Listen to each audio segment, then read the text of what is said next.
이야기예요. 너희 중 죄 없는 자가 돌로 쳐라. 교회를 다니지 않는 사람들도 가끔 TV 이런 특선에서 보는 매우 유명한 이야기죠.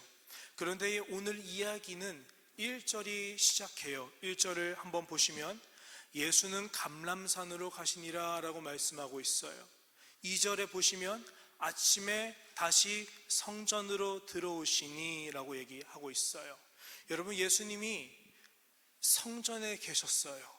요한복음 7장에서 예수님은 성전에 계셨고 오늘 8장도 성전에 계세요. 그런데 그 사이에 성전에서 계속 있는 게 아니라 어딜 다녀오시냐면 감람산이라는 곳에 다녀오세요. 감람산에서 그냥 있는 게 아니라 2절에 보면 아침에 성전에 들어오셨다. 밤을 어디서 보내고 오세요? 그곳에서 보내고 오세요. 그곳에 무슨 특별한 것이 있었을까? 성경은 왜 그냥 얘기를 이어가면 되지 굳이 예수께서 감람산에 가시니라 꼭 이 구절을 넣어야만 했을까? 근데 여기에 특별한 이유가 있고 그게 오늘 이 본문에서 이어지는 흐름을 주고 있어요. 자, 감람산에 가신 이유부터 좀 살펴볼게요. 우리 7장 2절 요한복음 보면 이렇게 돼 있죠.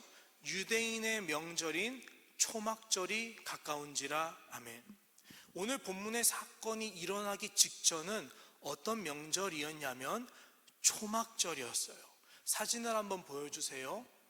자, 첫 번째 사진을 보면 이렇게 천막을 치고 있어요. 7일 동안 간이 초막을 치고 그곳에서 먹고 마시며 즐거워하는 절기예요. 모세 때부터 오늘까지 유대인들은 해피스콧이라고 해서 초막절을 지켜오고 있어요. 그럼 이걸 왜 지키냐? 이 초막절을 뭐냐면은 딱 감이 오시겠지만 좋은 집이 아니라 천막이에요. 이스라엘이 천막에 살았던 시절이 있죠. 모세 때 광야에서 40년 동안 이런 천막에서 살았어요. 여러분, 광야는 아무것도 없는 곳이에요. 선한 게 나올 곳이 없는 곳이에요. 그런데 성경은 말씀하기를 그들의 발이 부르트지 않았더라. 왜요? 아무것도 없는 땅에서 그들이 풍족할 수 있도록 채우신 분이 있어요. 배고프다 하면 만나로 채우시고 고기가 먹고 싶다 하면 메추라기로 채우시고 목이 마릅니다 하면은 반석에서 물이 나와서 하나님의 백성들이 40년이라는 곳에서 초막에서 마르지 않고 배고프지 않고 풍족하게 살 수 있도록 그들을 돌보신 분이 있어요. 우리 조상들이 천막에서 하나님의 이런 돌보심을 받았는데 하나님 오늘날에도 우리와 함께 해주세요. 우리가 하나님의 은혜가 필요합니다. 우리 하나님께서 함께 하시면 우리가 조상들처럼 이 광야 같은 세상이라 할지라도 우리가 넉넉하게 살 것이다. 어려움이 닥칠지라도 우리를 향한 하나님의 은혜가 결코 끊어지지 않을 것이다. 우리 하나님의 은혜를 기뻐하고 누리자. 그렇게 지금까지 지켜오는 게 뭐예요? 이 초막절인 거예요. 자, 그런데 예수님 당시에는 이 초막절에 좀 특별한 이벤트가 있었습니다. 한 번 더 사진을 넘겨주시면 저기 물 같은 게 있는데 성전 옆에 있는 실로암 못이에요. 자, 새벽에 해가 뜨기 전에 동트기 전에 대제사장이 가장 처음으로 금색깔의 항아리를 가지고 실로암 못으로 가요. 그 대제사장을 따라서 사람들이 각자 횃불이랑 자기만의 항아리를 들고 졸졸졸 따라가요. 따라가서 대제사장이 거기서 물을 뜹니다. 사람들도 따라서 물을 떠요. 그리고 대제사장을 따라서 어디로 올라가냐면 하나님이 거하시는 성전으로 올라가요. 올라갈 때 노래를 불러요. 이사야 12장 3절을 불러요. 뭐라고 돼 있냐? 그러므로 너희가 기쁨으로 구원의 우물들에서 물을 기르리로다. 물을 깃고 부르는 노래는 우리가 구원의 우물들에서 물을 얻을 것이로라. 이미 물이 있는데 물을 주실 것이다 라고 노래하면서 가죠. 무슨 노래겠어요? 우리가 이렇게 실로암 못, 하나님이 우리를 위해서 예비하신 못에서 언제든지 부족함 없이 물을 기를 수 있는 것처럼 하나님 영원히 솟아나는 샘물이 하나님 성전에 있사오니 우리에게 이와 같이 마르지 않도록 물을 주시옵소서. 대제사장아, 너도 물을 뜨는구나. 사람들 오시오. 물이 끊어지지 않도록, 구원의 물이 끊어지지 않도록 우리 힘을 내서 물을 깃고 하나님께 구합시다. 영원히 솟아나는 샘물 하나님 주세요. 그렇게 그들이 물을 깃고 성전에 올라가서 그 물을 제단에다가 쏟아부어요. 그리고 정성껏 준비한 생명의 포도주도 동시에 제단에 쏟아부어요. 자, 지금 이 사람들이 무엇을 구하고 있는지 우리가 명확하게 알 수 있어요. 하나님께 그냥 물 주세요 이게 아니라 의미를 담아서 말하고 있는 걸 다들 아시겠죠? 우리의 소망이 누구에게 있사오니? 하나님께 있사오니 하나님 우리의 소망이 되어주세요. 우리 조상들이 그렇게 힘들고 고생하고 하나님 은혜가 아니면 살 수 없는 그런 광야에서도 하나님께서 기뻐하셔서 물을 주셨잖아요. 오늘도 하나님 당신의 은혜가 우린 너무 필요합니다. 우리 가운데 아픈 자가 있고요, 우리 가운데 병든 자가 있고요, 우리 가운데 사랑하는 이를 잃은 자도 있고요, 우리 가운데 앞길이 막혀서 전전긍긍하는 자들이 있어요. 우리가 겉으로는 좋아 보이고 성전도 있고 성벽도 있고 잘 사는 것 같지만요, 하나님 우리는 변하지 않아요. 당신에게서 물이 필요해요. 하나님 물 주세요. 소망 주세요. 그렇게 사람들이 하나님께 소망을 담아서 생명을 담아서 물과 포도주 가지고 어디에 부어요? 제단에 붓는 거예요. 여러분, 그리고 나서 이 사람들이 구하는 게 뭐냐면 그리스도를 구합니다. 유대인들은 초막절에 메시아를 구해요. 스가랴 14장의 예언 때문이에요. 스가랴 14장 16절 보면 그날 메시아가 오는 날에 우리가 초막절을 지킬 것이다 라고 분명히 얘기하고 있어요. 마지막 부분 14장 8절에 그 메시아가 와서 초막절을 이루게 될 날에, 우리가 지키게 될 날에 어떤 일이 일어날 것이냐, 그날의 생수가 하나님의 전이 있는 예루살렘에서 솟아나서 여름이나 겨울이나 사시사철 넘칠 것이다. 초막절에 왜 물을 길어서 가는지 아시겠죠? 유대인들은 초막절에 메시아께서 우리에게 영원히 마르지 않는 물을 주신다고 믿는 믿음 가지고 기쁨으로, 때로는 눈물과 함께 하나님께 나아가는 거예요. 자, 하나님께 물을 구해요. 이 물이 특별히 뭘 하느냐? 에스겔 선지자는 이렇게 설명을 해요. 에스겔 47장 9절에서 12절인데 우리 같이 읽어볼게요. 시작. 이 강물이 이르는 곳마다 번성하는 모든 생물이 살고 또 고기가 심히 많으리니 이 물이 흘러 들어가므로 바닷물이 되살아나겠고 이 강이 이르는 각처의 모든 것이 살 것이며 또 이 강가에 어부가 설 것이니 엔게디에서부터 에네글라임까지 금을 치는 곳이 될 것이라. 그 고기가 각기 종류를 따라 큰 바다의 고기같이 심이 많으려니와 그 진펄과 개펄은 되살아나지 못하고 소금 땅이 될 것이며 강 좌우가 있는 각종 먹을 과실나무가 자라서 그 잎이 시들지 아니하며 열매가 끊이지 아니하고 달마다 새 열매를 맺으리니 그 물이 성소를 통하여 나옴이라. 그 열매는 먹을만하고 그 잎사귀는 약재료가 되리라. 아멘. 생명이 살지 못하는 바다를 죽은 바다, 데드시라고 하고, 이스라엘에 실제로 데드시가 있어요. 사해가 있어요. 근데 거기에 기적이 일어날 거래요. 메시아가 오시는 날 초막절에 생수가 흘러나오면 그 생수가 죽은 바다로 들어가서 살아나게 된대요. 죽은 사람들에게 생명이 더하게 된대요. 그래서 그 바다에 물고기가 살게 된대요. 그리고 사람 낚는 어부가 되는 것처럼 그곳에 물고기들을 낚는 어부들이 있을 거래요. 그리고 그날에 그 물로 말미암아 많은 나무들이 과실을 얻게 되고, 에덴 동산처럼 하나님께서 우리에게 세상을 지으실 때처럼 아름다운 생명의 열매들이 나와서 그 잎사귀들이 맺혀서 모든 사람들이 메시아를 통해 치유의 역사가 일어나는 놀라운 하나님 나라가 이루어질 거라고 고백하고 있어요. 유대인들이 초막절에 구하는 게 이거예요. 하나님, 정말 메시아가 오시면 우리가 지금 겪고 있는 모든 고통들, 우리 오라비 나사로가 죽었을 때 겪는 그런 고통들조차 해결될 것을 믿어요. 사람들이 수많아요. 각자 마음의 소망이 있어요. 겉으로 좋아 보이지만 그 사람의 아픔은 그 사람과 하나님만 알아요. 다 마음의 중심에 간절한 소망을 품고 물을 깃고 나도 길어야겠어.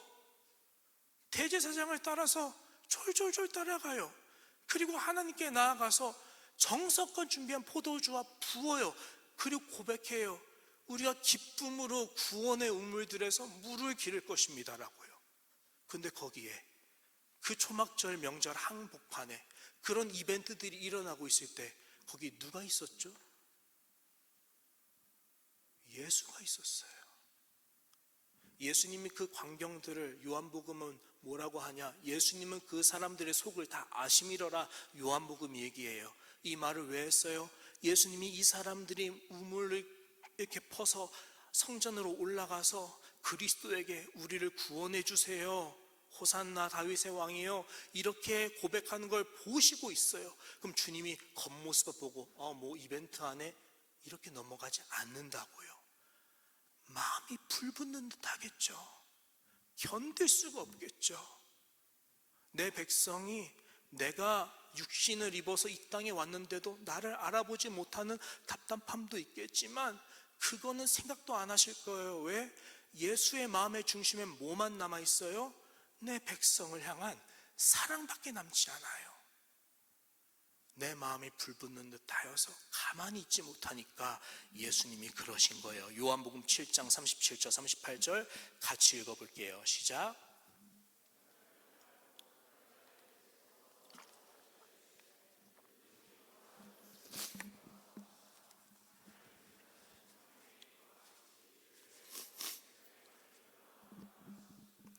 예수님이 앉아서 가르치시는데 서서 앉을 수가 없어요. 조곤조곤 얘기해도 다 들릴 텐데 목청껏 크게 외쳐요. 누구든지 목마른 자들아 여기로 와라.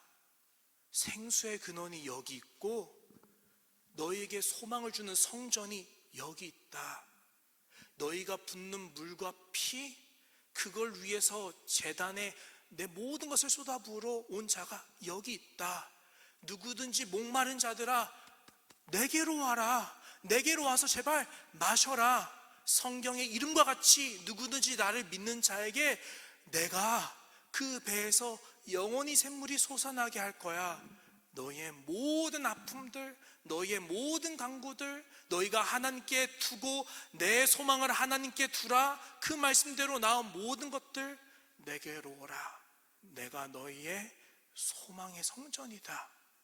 예수님이 가만히 있을 수 없는 거예요. 그리고 나서 그날 명절이 끝났대요. 그리고 나서 예수님은 했으니까, 오늘 할 일 했으니까 쉬어야지. 마음에 여전히 내 백성을 향한 마음이, 불붙는 마음이 꺼지지가 않는 거예요. 잠이 안 와요. 어떻게 하면 내 백성을 내가 구원할 수 있을까? 내 백성을 어떻게 할까? 얘네가 얼마나 지금 고생하고 기진하며 겉으로는 멀쩡해 보이지만 지금 광야보다 더 완악해진 이 시대에 이들이 믿음 지키려고 얼마나 고생하고 있을까? 가만히 있을 수 없으니까 주님이 어디로 가시는 거예요? 일하러 가시는 거예요. 어디로? 우리를 위해서 간구하시는 대제사장이 계시니 그가 우리를 위해 간구하시기 때문에 우리가 하나님에서 평안을 누린다. 히브리서 10장의 말씀이죠. 예수는 우리를 위해서 졸지도 주무시지도 아니하시는 분이라고 얘기를 하고, 예수는 하나님의 우편에서조차 안식을 누리지 않고 우리를 위하여 친히 간구하시는 이가 계신다고 설명을 해요. 예수님은 이때 감람산에 가세요. 감람산은 어떤 곳이냐? 스가랴 선지자가 14장에서 한 번 더 설명을 합니다. 14장 8절. 그날의 생수가 예루살렘에서 14장 8절이 아니라 스가랴 14장 4절. 그날에 그의 발이 예루살렘 앞 곧 예루살렘 동쪽에 있는 감람산에 서실 것이요. 예수님이 감람산에 가시니라 할 때 이 감람산은요, 올리브 동산, 우리가 소위 아는 겟세마네 동산이에요. 여기는 성전 오른쪽에 있어요. 초막절에 샘물이 솟아나서 사람들을 살리고 소망이 부어지는 그날, 예수님은 그 전에 어디를 가신대요? 메시아는 감람산에 가신대요. 그리고 나서 그날엔 무엇이 일어날까요? 5절, 6절, 7절, 8절 보면 5절, 너희가 그 산 골짜기로 도망하되, 여기서 너희는 문맥을 보면 하나님의 백성들을 의미해요. 이방인이 아니라 하나님의 사람들, 예수님 메시아를 쫓았던 예수의 제자들이 그 산 이곳저곳 골짜기로 도망하는 날이 올 거예요. 또 지진이 일어난대요. 그날엔 하나님의 성전이 지진이 일어나서 흔들려서 휘장이 반으로 갈라지는 날이 있을 거예요. 또 어떤 일이 일어나요? 7절 보면 6절 7절 보면 그날엔 빛이 없고 광명한 것들이 떠날 것인데, 이날엔 낮인데 낮도 아니고 밤도 아니에요. 왜요? 대낮에 하늘이 빛을 잃고 어둠이 임해서 이게 낮인데 낮도 아니고 그렇다고 밤이라 할 수 없는 날이 온대요. 이날에는 뭐가 일어난대요? 그날의 생수, 8절에 생수가 예루살렘에서 솟아나서, 생수를 어떻게 주신다고 얘기를 하고 있나요? 생수는 그냥 예수를 믿는 자에게 그냥 주어지는 게 아니래요. 메시아가 무언가를 해야 된대요. 그날의 메시아가 감람산을 가야 되고, 제자들이 도망쳐야 되고, 하늘이 빛을 잃어야 되고, 지진이 일어나 모든 것이 흔들리고 파괴돼야 되고, 그리고 그날에 드디어 비로소 성소에서 영원한 샘물이 나오게 될 거래요. 예수님이 십자가 위에서 무엇을 쏟은 날이죠? 물과 피를 전부 쏟은 날이에요. 성경은 예수를 두고 그는 우리의 성전이라 라고 얘기하고 있어요. 자, 요한복음 2장 19절 21절 보세요. 같이 읽어볼게요. 시작.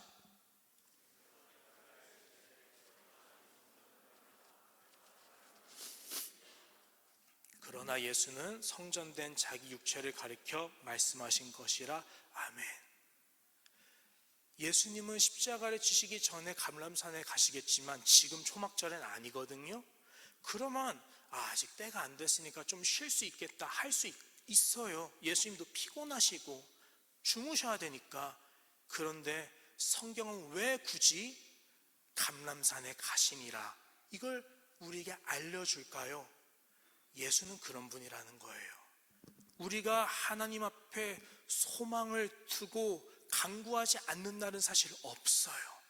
내가 평안할 때는 평안한 나름대로, 또는 내가 어려움을 겪을 때는, 광야 같은 삶을 살고 있을 때는 매 순간이 하나님의 도우심을 구하는 그런 상한 심령으로 있다고요.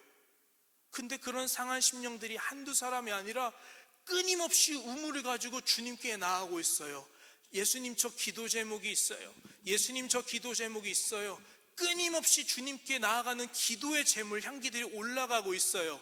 예수님이 그것들을 다 보고 계셨어요. 마음이 불붙는 듯해요. 내 마음이 찢어질 것 같아요. 내게로 와서 마시라고 선포했어요. 그걸로 부족하신 거예요. 주님은 우리들을 위해서라면은 자기가 쉬지 않고 일하실 수 있는 것을 감사하게 여기시는 분, 우리의 소망을 위해서, 우리에게 두고 행하시는 소망을 위해서 그 짧은 순간조차 자기를 위해서 쉬러 가시는 게 아니라, 하나님 이 기도 제목을 위해서 내가 간구합니다, 우리를 위해서 간구하러 가시는 분이 예수님이시다. 그러므로 우리에게 무엇이 있다? 소망이 있습니다. 이 얘기하고 싶어서 감람산으로 가시니라 라고 얘기를 하고 있어요. 사랑하는 여러분, 우리가 소망을 두고 주님 앞에 나아가고 하는 기도의 시간에 항상 기억하세요. 예수님이 나를 위해 지금 기도하고 계세요. 내가 기도하지 못하는 순간에도 명심하세요. 내가 무엇라 기도해야 될지 알지 못하는 그 순간조차도 나를 위해서 대신 간구하시는 분이 계세요. 예수님이세요. 우리에게 뭐가 있을까요? 예수의 이름이 있고 그러므로 소망이 있어요. 우리가 서로에게 늘 예수님의 소망이 우리와 함께 있다는 사실을 권면하고 서로의 손을 잡고 기도의 자리를 사수하시기를 권면합니다.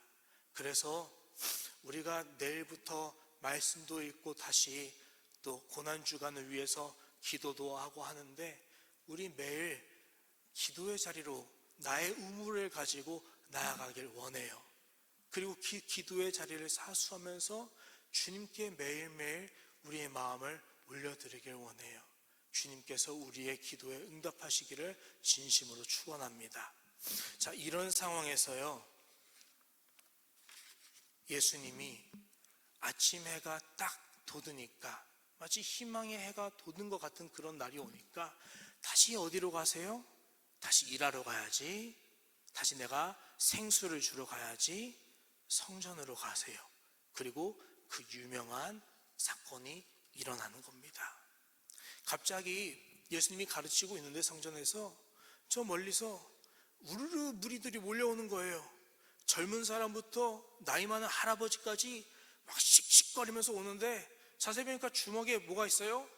주먹만한 짱돌을 가지고 오는 거예요. 내 앞에 서더니 갑자기 한 여인을 내동댕이 쳐요. 여인이 만신창이의 모습이에요. 그 사람들이 예수님을 노려보고 따져요. 예수요. 자, 그게 요한복음 8장 5절입니다. 모세는 율법에 이런 여자를 돌로 치라고 명했습니다. 선생님, 어떻게 하실 겁니까?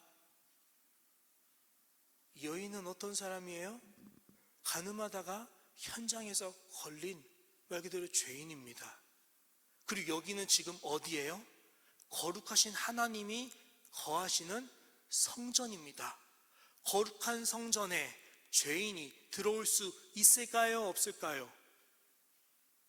죄인이라고 하면 안 되겠지만 죄가 들어올 수 있을까요? 없을까요? 죄는 들어올 수 없어요. 죄를 씻고 제사를 통해서 내 죄를 정결하게 도말하고 나서 그 다음에 자격을 얻고 성전에 올라가는 법은 있었어도 그런 제사 진행 아무것도 거치지 않고 그냥 바로 하나님께 나아가면 죽어요. 안 돼요. 근데 이 여인은 끌려와요. 자, 하나님이 거룩하시니까 이 여인은 죄가 씻지 못하고 왔으니까 더욱더 마땅히 죽어 마땅한 사람인데 이 사람들이 예수님께 말을 해요. 자, 모세가 율법에 이런 여자를 돌로 치라고 명했습니다. 예수님이 어떤 분이세요? 예수님은 이 말씀을 주신 분이세요. 이 사람들은 지금 레위기 20장 10절을 갖고 와서 또 거짓말을 합니다. 레위기 20장 10절 말씀을 보면 이렇게 돼 있어요. 누구든지 남의 아내랑 간음하는 자, 곧 그의 이웃의 아내와 간음하는 자는 그 간부와 남자와 여자를 반드시 죽일지니라. 돌로 쳐서 죽이라는 말은 사실 없어요. 이 사람들이 어떤 상태? 매우 흥분한 상태. 그리고 예수님께 나와서 당신이 평소에 정말 하나님, 스스로 하나님의 아들이라고 다녔고 당신이 정말 하나님이시면 하나님이여, 당신께서 이 말씀을 주시지 않았습니까? 죄 지은 자 반드시 죽여라. 당신이 주신 말씀 아니겠습니까? 지키셔요. 아주 탁월한 논리. 여기서 예수님이 딜레마인 거죠. 그치, 내가 그렇게 말했지 하면은 예수님 평상시에 죄인 용서한 거 다 무너지고, 그렇다고 내가 언제 그랬어 하면 저거 지가 말해놓고도 하나님 아니야, 저거 죄인이야, 이단이야. 예수님 이 딜레마를 갖고 있어요. 빠져나갈 구멍이 없어 보이죠? 그런데 문제는 이 사람들이 하나만 알고 뭐는 몰랐다? 둘은 몰랐다. 이 사람들이 율법을 잘할까요? 예수님이 율법을 더 잘할까요? 요한복음 1장 1절 보면 성경에서 답을 찾아봐요. 자, 1장 1절 보세요. 태초에 말씀이 계시니라. 이 말씀이 하나님과 함께 계셨으니 이 말씀은 곧 하나님이시니라. 14절 말씀이 육신이 되어 우리 가운데 거하심에. 아멘. 예수님은 누구세요? 말씀을 주신 분이기도 하지만 예수님이 곧 말씀, 율법이세요. 이 사람들은 지금 누구 앞에서 따져요? 율법 앞에서 율법 가르치고 있는 거예요. 율법을 주신 분한테 율법 가르치고 있는 거예요. 근데 하나는 알고 둘은 모른다란 말은 또 뭐냐면 두 번째 모르는 게 있죠. 하나는 모르는 거 방금 말씀드렸지만 두 번째 모르는 거, 율법이 레위기만 율법이 아니라는 점이에요. 율법은 모세오경이라 합니다. 모세오경은 뭐냐?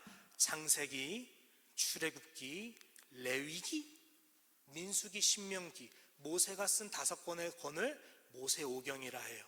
레위기에서 가늠한 사람을 반드시 죽이라, 율법 맞아요. 창세기는 율법일까요? 아닐까요? 율법이에요. 그럼 창세기를 읽어보면 창세기에 의하면 이 여인은 죽임받아 마땅할 죄인일까요? 아닐까요?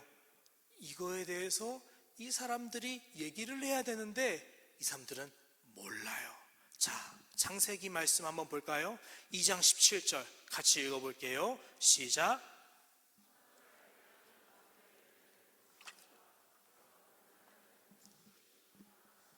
아멘. 창세기 율법에 분명 말했어요. 하나님의 말씀인 선악과를 먹으면 반드시 어떻게 되리라? 죽으리라. 레위기 20장 10절이랑 달라요? 같아요? 반드시 똑같아요. 죽일지니라, 죽으리라. 결국 죽는다라는 거 똑같아요. 레위기도 죄를 지으면 반드시 죽을 것이다. 창세기도 죄를 지으면 반드시 죽을 것이다. 자, 물어볼게요. 선악과 먹었습니다. 죽어요? 안 죽어요? 안 죽잖아요. 바로 안 죽어요. 여전히 숨 쉬고 있고요. 살아 있어요. 물론 죄로 인해서 사망이 들어와서 나중엔 죽죠. 흙으로 돌아가죠. 하지만 당장 죽지 않았다고요. 그 다음에 이 사람들이 뭐라는 줄 아세요? 3장 7절 이에 그들의 눈이 밝아져서 자기들이 벗은 줄을 알고 지금 수치를 느껴요. 무화과 나뭇잎을 여보 치마로 삼았더라. 8절 그들이 그날 바람이 불 때 동산에 거니시는 여호와 하나님의 소리를 듣고 아담과 그의 아내가 여호와 하나님의 낯을 피하여 하나님의 얼굴을 피하여 동산 나무 사이에 숨은지라. 하나님 앞에서 영적으로 간음했습니다. 죄책감이 오고 수치심을 느껴요. 숨고 싶어요.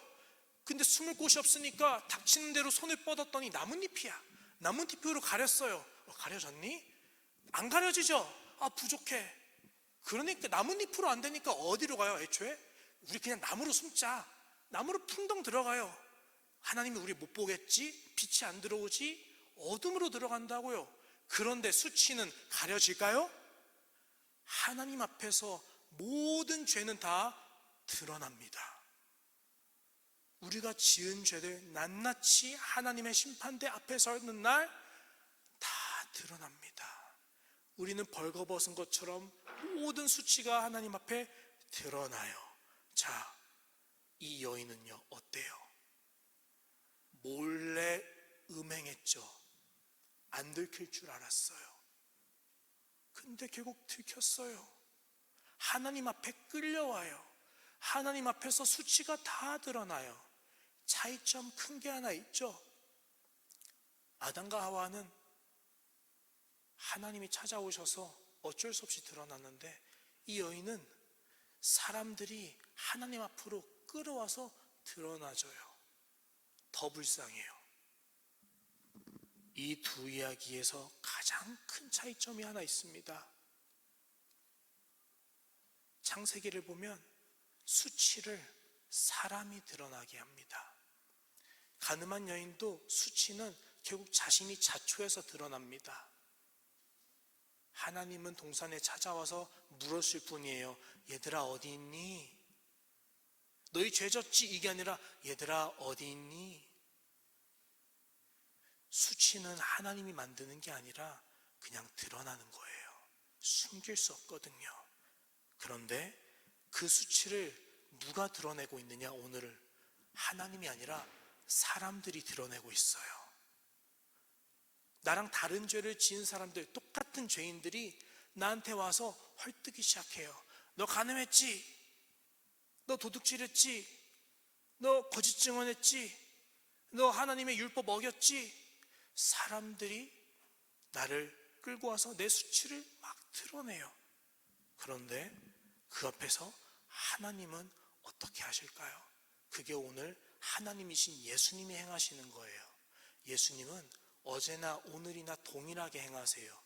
구약 성경 때 특별히 창세기 아담과 하와의 수치가 드러났을 때 하나님이 어떻게 하셨는지를 한번 기억해 보세요. 하나님이 어떻게 하셨느냐? 창세기 3장 21절 보세요. 여호와 하나님이 아담과 그의 아내를 위하여 가죽옷을 지어 입히시니라.